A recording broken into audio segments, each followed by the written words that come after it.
Hey, did you guys see this clip that Theo Vaughn reposted? It's from last year on his podcast where JD Vance said, you know what, we need to release the Epstein list. This is important. That's what he said. Plain as day. Not maybe, not if, not someday. Just do it. And obviously that clip is going viral right now because everybody knows that either the system is completely fucking corrupt to the core or something's taking place behind the scenes. Like, I know what I'm hoping for.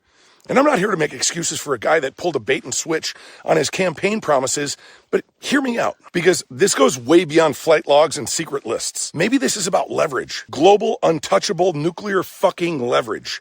Maybe this is about using the same tactics that created the Epstein files in the first fucking place. Blackmail. It's the most powerful currency on earth. Now, just hypothetically, let's just imagine for a second what that would actually be like, right? Let's say it's the day after the actual footage drops. I'm not talking about flight logs or redacted testimony. I'm talking about actual fucking footage. Think about that.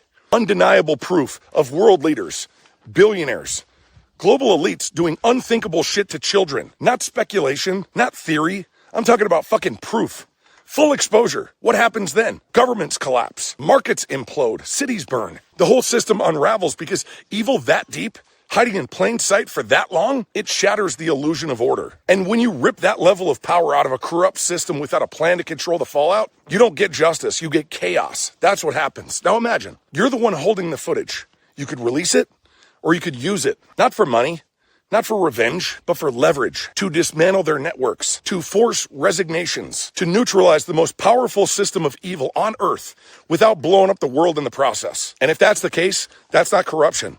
That's leverage to initiate controlled demolition. Because leverage is the only way to dismantle an entire empire without blowing up the world along with it. And if you still think Trump is one of them, then ask yourself, why the fuck haven't they used it? If they had leverage, they'd have used it by now.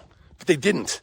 Because they don't. And yeah, I wish Trump didn't have to lie. I wish he could just say it straight. But maybe that weird off-brand behavior is the tell. Maybe this whole game isn't about MAGA versus the left. Maybe it's about taking down the most evil empire the world has ever seen without letting the whole fucking planet collapse around it. It's not about tweets or hashtags or who hurt your feelings. Maybe this is about power and how to use it. You don't take down the New World Order with press conferences. I'll tell you that much. You do it with leverage. Silent, invisible, devastating leverage. Maybe it's just wishful thinking on my part. I don't know. I have no way of knowing. But I can tell you this. The dude has lost trust with a massive part of his base. He wouldn't do that unnecessarily. He's strategic. He's calculated. And the only other explanation that I can think of is that the Zionists have him under their thumb. And this is really it. He's along for the ride with us. And for the sake of this great American nation, I truly hope that that's not the case. But all signs seem to lead there.